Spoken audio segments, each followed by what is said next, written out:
developing great warriors. They are locally known as Nana with a certificate Joseros Hydrocorax. Alright, do you want more? Okay, this is outside shining dahil maglalaro na basketball ang mga ibon. Okay, parang nasa Philippine Basketball Association na tayo, ano? Ano ba ang laro mamaya sa PBA? Petron? Nanonood ka ng PBA mamaya? Well, eto muna panunin natin. Birds are trying to play the basketball. Now, what is that? What kind of bird could able to play basketball? Matatalino ba ang mga parrots? Yes, they are. Hindi kasi na matatalino, napaka-playful din po nila. Okay, maglalabas tayo ng klase. Or isang o dalawang klase ng mga parrots. If I'm not mistaken, eto na. Labas natin. They came all the way from Australia. Okay, these birds belong to parrot family. Here we go. Please, help me welcome. Palakpakan natin. Asa na? Handlers? Okay, mga nag-warm up pa sila sa backstage.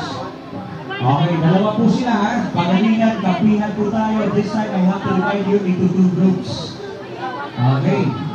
First school ba ang grouping natin? Medyo kumonti lang yung isang school, ano? Ayun guys, ang school. Pero kailangan lang naman namin ang malakas ng sigaw. Kahit konti kayo ang malakas ng sigaw, ayan, pwede pa rin kayo mananalo. Okay, eto na ang ating first in-line na player. Okay, isang white kakatu. Are you familiar with kakatus? Okay, common na sila in captivity. Dahil marami na rin ang nagre-raise sa kanila. Okay, nire-raise sila para ibenta, para gawing pets. Okay, they are popular as pets. Dahil nga po, yung ability nila, they can be able to talk easily. They are good mimics. They can be able to mimic words they usually heard. Okay, kahit wala silang vocal cord, pero may tinatawag silang bite cord kay tetrachea. Here po are responsible to create sounds or syllables. Kaya kung maririnig natin, para po silang nagsasalita. Okay, but actually, they don't understand what they are saying. Okay, isang umbrella white kakatu, binigyan namin siya sa pangalan Jam. Say hi to Jam. Well, after ba si Hana. Okay, si Hana naman ay isang Equilectus parrot. Okay, they are the same family order or parrot family, but they are in different species. Isang kakatu, isang Equilectus parrot. Okay, sino sa tingin niyo ang mas magaling? Si Jam or si Hana? Okay, as what I said a while ago, I'm going to divide you now into two groups. Okay, first school by respective team. Okay, friends on school. Sino ang gusto nyo it's here? Hana. Team Hana kayo ha? Okay, samantala, ang Pasay City South High School, Team Jam po kayo. Okay, so all you gonna have to do, sigaw lang ng malakas, sigaw nyo lang ang pangalan nila. If you would like to do it, make it louder, shout as loud as you can. Okay, sample nga, Team Hana. Sigaw nyo lang pangalan ni Hana like this. Teka. Ayun ang pakasigaw. Hana! Hana! Hana! Okay, samantala, high school students, sigaw nyo lang ang pangalan ni Jam like this. Go Jam! Go Jam! Go Jam! Go Jam! Go Jam! Mas malakas. Alam mo natin siya mananalo?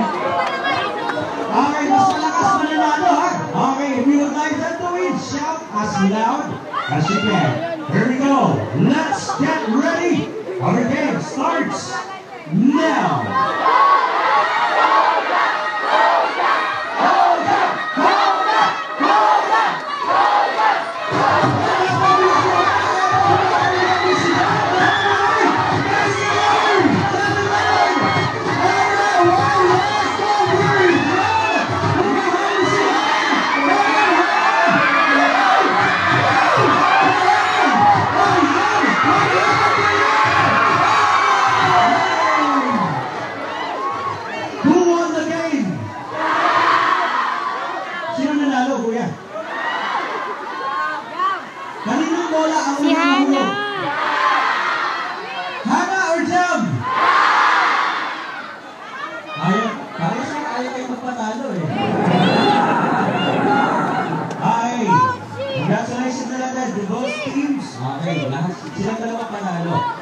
pero mas panalo siguro itong si Jam. Dahil hindi lang siya magbabasketball, meron pa siyang pwedeng gawin. Magpapatakbo ng bisikleta.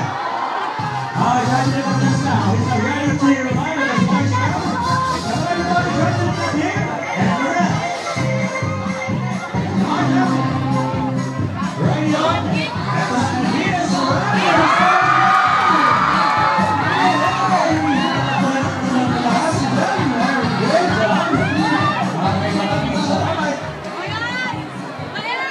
Is he amazing?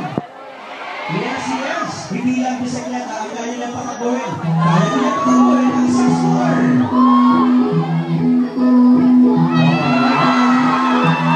Okay, hindi na kasi kaya palapalala ng malakas sila. Isang umbrella white kakatu. Tinatawag siyang umbrella white kakatu dahil may lumalaki sa taas na kanyang ulo. Okay, crest po ang tawag dyan. Yung crest na yan, when it becomes bigger, it looks like an umbrella. Pwede mo ba ipakita sa kanila dyan? Yung crest mo? Pakita mo. Yan, palakin mo yung crest mo. Diba? Yun ang crest na tinatawag. Lumalaki yan pag na-excite sila or di kaya natatakot or di kaya ginagamit nila yan as one of their defense mechanism. It looks bigger than they really are para mas nakatutunan ka namin nila. Okay, maraming salamat. Kapag natin si Gama Simhala. Huwag niyo po sana sabihin animal exploitation to, ha? This is not. We're just doing this for their own benefits. Ginagawa namin ito para enhance namin ang kanilang capability of doing because parents like them, they are so playful. They need to play all the time. Dahil kung mapapagod sila, wala silang laruan, pinakain nila yung sariling malaking nila. Okay, they're picking their feathers. But it's old. Kapag pinakain nila yung malaking nila, unti-unti, napapanood yung parot ninyo. Diba? Kung may alaga kayong parot, kung ito umaga, nakikita nyo, bakit hindi, pag-alaga yung parot ay kalbo. So, good boys. Okay. Alright, do you want more? Okay, meron pa tayong isa. Inalawas natin. Matalinong ibon, kung matatalino ang mga parots, matatalino din po sila. Okay, at isa po ang ibon na to. Okay, isa sa mga tinatawag na blackbirds. What are those birds? Yung mga blackbirds? Do you know what are those? What are the snakes, children? Trash cans. Why do we have two trash cans here? Bakit? Ilan ba meron tayo na basura? Dalawang klase, di ba? Okay, itong plastic belongs to what? This one belongs to non-biodegradable, hindi ito nabubulok, pwedeng makakasira doon sa ating kapaligiran kung hindi natin ito itapon ang tama. Okay, so ito naman plant, yung naroon belongs to what? Okay, biodegradable, pwede natin gawin fertilizer, pagpadabasan nito. Or organic fertilizer. So are we going to mix this together? Is that a single question? Yes or no? Sino ba sabi yes? Sa kamay. Okay, body ba? Okay, pero hindi natin ito dapat maghaluin, ha? Kailangan natin pag-hiwalayin ayon sa mga tamang nalagyan. Okay, therefore, meron tayong dalawang klaseng basurahan. Ito ang basurahan for biodegradable. Ito naman po ang basurahan for non-biodegradable. So, it's amazing to look at this dahil isang ibon po ang gagawa nito. A kind of bird knows how to segregate waste materials. Alam mo ba ang tawag sa prosesong ito? Ang prosesong ito ay tinatawag na biosegregation. Okay, easy enough to be taught like this. Kailangan natin malaman ang pagsesegregate ng basura. Ito na, he's going to teach you now how to biosegregate. Please help me welcome isang maliting na ibon. Palagpakan natin. Martinez. Mas maliit ang mga Martinez compare dito. Okay, sa Tagalog, anong tawag natin sa ibon niya? Uwak sa English, anong tawag sa kanya? Sa mga nang pakinggan, tawagin natin siya? Raven.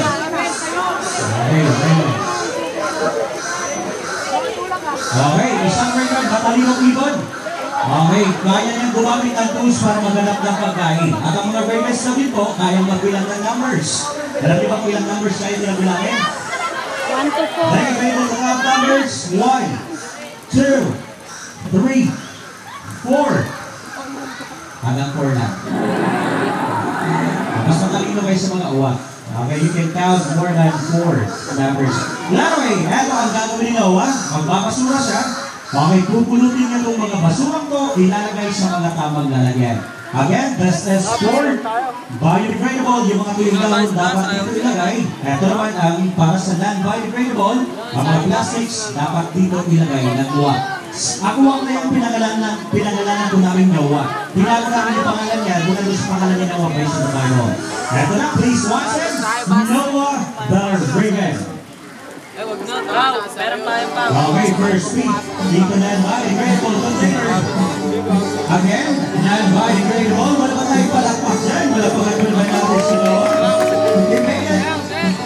Okay, very good. Another. Okay, very good. Ito naman ang mga nabubulok na basura. Yes. You made it. Okay, one more. Okay, and one last more. Come on, pick it up. One last word, and put it down there. Maraming salamat. Palapakan natin si Noah. Okay, matalino ba si Noah? Yes, matalino. Pangatlo ang mga uwak sa mga pinakamatalinong ibon sa buong mundo. Alam niyo ba anong pinakamatalinong ibon? What's the most intelligent bird? Ang ibon na yun ay nakatira. Matatagpuan sa Africa. Ang kulay niya ay gray. Siya ay isang parrot. African So, ang tawag sa ibon na yun? African? Gray? Parrot. Yun ang pinakamatalinong ibon. Pangatlo na po ang mga uwak. Okay, palakpakan natin si Noah. Say bye-bye to him now. Bye-bye. Okay, do you want